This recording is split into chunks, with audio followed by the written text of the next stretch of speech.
If you've always wondered how you would leave a legacy as an entrepreneur, I want to use this episode to tell you how I've planned out my legacy and also how you can use the same methods to plan your legacy in your business too. Let's begin with a quick introduction from you, Danny.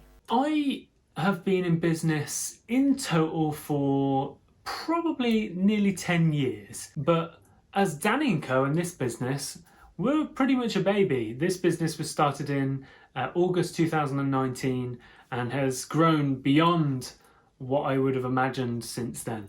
I got really intentional about building my business as an impact entrepreneur to the point where my legacy and what I've planned for my legacy is the thing that I make decisions on when, for example, I'm taking on a new client. As well as striving to build this legacy, I also help other business owners and people that are striving to make an impact to lead with purpose and lead with this impact that they want to make.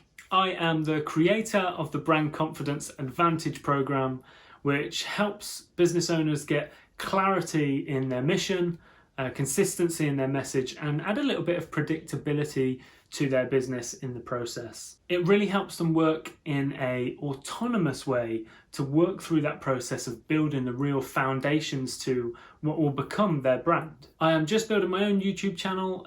You can also find my podcast, The Answer is Brand, on all major platforms, and Laura is going to put all of the links in the show notes below. And don't forget to tell everyone how we met. We haven't actually met in person. We connected as part of Andrew and Pete's Atomic membership, an incredible resource that's connected us creative, like-minded people. So whenever anyone posts anything in the group, it's usually us, kind of the creative posse that jumps onto the posts to see if we can help and support other people. Yes, that's right. I love that I have a place like that as well, where I can ask for some advice and tap into all these different creative minds right across the UK and around the world online. And yes, you're absolutely right. I love helping other small business owners in any way I can, especially if they've got a problem that I know about, where I can give them some quick free advice and help them succeed. Let's get straight into legacy then.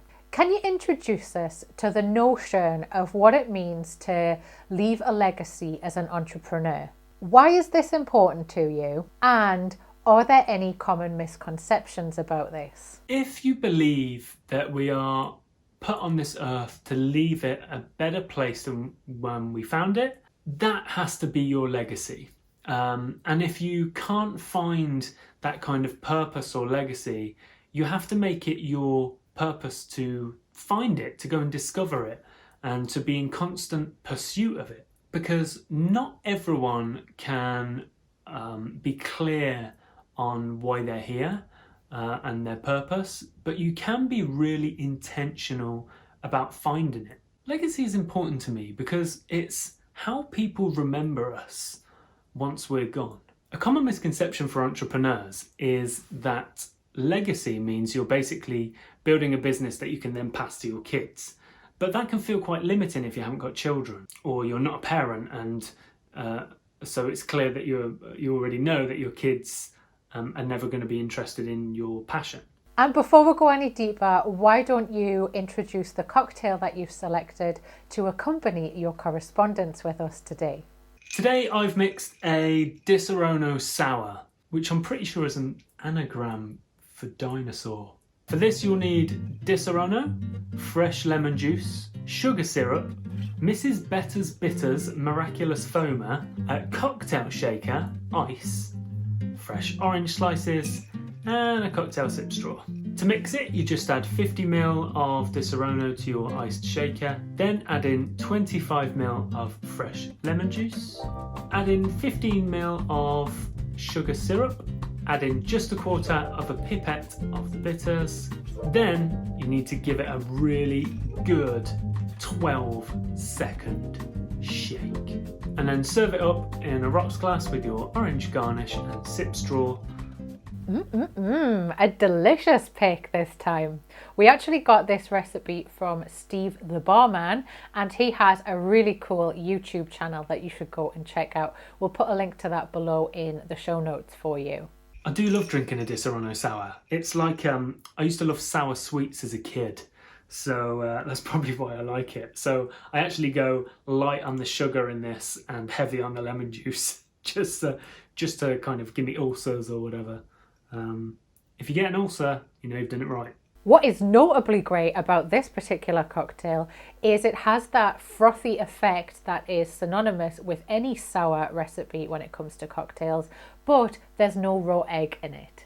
I've made the same, so cheers, Danny. Yeah, cheers, Laura, and thanks to Steve the Barman from Cambridge as well. Thanks for the recipe. I love his channel too, and I hope he likes how we mix this one up. I've always been way more fascinated about the idea of planning my own funeral over planning my own wedding. And I know that's pretty emo of me.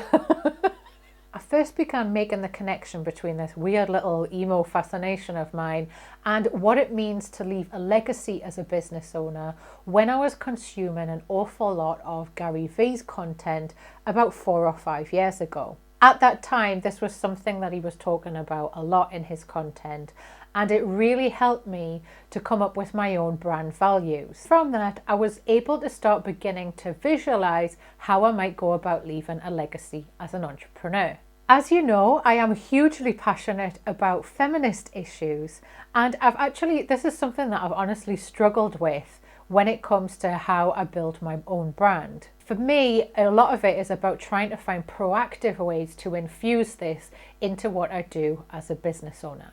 Do you have a particular passion in mind when it comes to how you're building your legacy? And have you picked out the song that you want to be played on full blast when you go into the ground or into the flame or the cryo tank, however it is you want to dispose of your body when you're finished with it? In fact, that's actually a really good side question. What's your decision? I believe that everything that we touch, taste, see, smell, use all of our senses for, has been through a creative process, and that we can advance humanity through this creativity. I'm so passionate about so many things that I've basically attached my legacy to the United Nations Global Sustainability Goals. So there's 17 of them, and they all kind of work on separate areas of the economy, politics, things that are going on in the world, poverty, hunger, economic strength, all these things. So in order for me to have variety and to stay creative, that is the box that I sit in. And that really helps me to focus on specific areas that I can help businesses in. Feminism is actually a really good start to building a legacy. It essentially gives you a framework. To make it tangible, you could just imagine it as like a big, hairy goal that you want to reach. And then imagine it in a newspaper. Imagine what the headline would say if you were to reach a specific goal relating to feminism. You know, an example of that could be Laura Pearman. Laura Pearman becomes the first to, and then you can fill in the blank, and that would give you a really big, hairy headline that you could use to really bring the thought of your legacy being attached to feminism to life. For me, this part of legacy means the United Nations actually recognising me and Danny & Co as having a significant impact on all 17 of the global sustainability goals. That's a big goal. So my big headline would be Danny & Co formally recognised by the UN as having a significant impact on all of their goals. That would be a pretty cool headline, I must say. Do you know, the reason I think I love the legacy topic so much is because it outlasts the physical. So I don't think I care. Really, is that bad? I don't think I care what happens to my body. Although I do quite like the idea of it being made into jewellery, you know, when people get ashes made into rings and stuff. Yeah, I quite like that. Or If there was ever a book written about me, I'd like maybe my ashes to be pressed into paper, and a book to be printed on the paper that my ashes are made out. I don't know, but that seems like a cool idea. Let's go with that. How can the people watching at home figure out what their legacy plan's going to be for their business? A great place to start with this is look inward. Where did you come from? What have you overcome? What have you been through? Something in your story will give you a clue about how you can make a difference in the world. Start there. And if you can't find something to connect with, look at the UN goals and pick something that closely matches your story. That would be a really good place to start. And if you're still struggling after that, make it your job to figure it out. I promise from that point forward, it will guide you. Now, I reckon there's going to be a lot of people who are watching this episode and thinking, yeah, that's a lovely luxury to start thinking about what my legacy is. But for right now, money is my main priority. Most people are trying to focus on getting their cash flow back to a healthy state following the upheaval that we've had with the global pandemic. Can you give any of these particular people, Danny, some recommendations about how they can think about legacy, but with a sales focus as well? Know that money isn't the driver of legacy. Big change and purposeful living is made up of tiny little changes throughout your lifetime. Okay. And I know you want something actionable. Okay. Figure out your values. Your real values. Not what you want them to be, not what you aspire to be like, not the values you hope people can see in you. Your real values. The reason that finding your real values is really, really important is because all of your decisions are going to be made by them. This comes from self-awareness. So one of the things that you can do that's really, really practical that I now do on quite a frequent basis is something called the Johari window. And the Johari window is a really easy way for you to think of words or values that describe you as a person, and then give that to other people that know you very well and let them identify what may be your blind spot or something you weren't aware of that could be one of your values. When I did it, I was, I consider myself as an introvert, but a lot of people chose confidence and clarity and those kinds of things. And it was really interesting for me to find out what other people thought my values were or what other people thought of me. And they ended up really shaping the values that I chose as a person that filtered then into the business. Once you've got the information and you've got your values, what your true values are, let that information guide you. Let it guide the type of clients that you work with. Let it guide the kind of business you want to run. Let it guide how you hire people. It's a really, really powerful thing to do. Not just that, it's these small steps that over time make a big, big difference.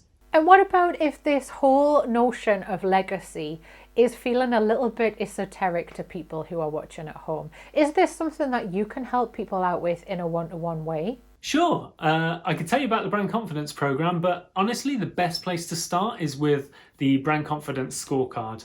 You can just go to dannyand.co/scorecard, and that will really help you get a starting point. It will help you figure out the thing you probably need to work on the most. The 4 pillars of the Brand Confidence program are strategy, messaging, behaviors, and identity. So taking the scorecard will really allow you to benchmark yourself against the competition when it comes to those 4 areas. You can do it for free. The Brand Confidence Scorecard will take you around about 3 to 5 minutes, so it's a really quick thing, and it's just 30 or so yes/no questions to find out your score, which will be given to you immediately.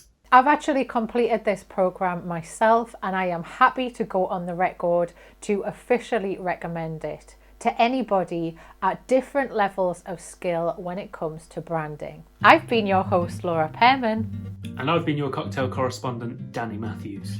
If you've enjoyed learning about how to leave a legacy as an entrepreneur in this episode today, then you should check out all these episodes from WA TV. And Don't forget to come and see me over on my YouTube channel and also over on anchor.fm/The Answer is Brand. Thanks, Danny. Mwah. Mwah. Now, before you go anywhere, don't forget to subscribe.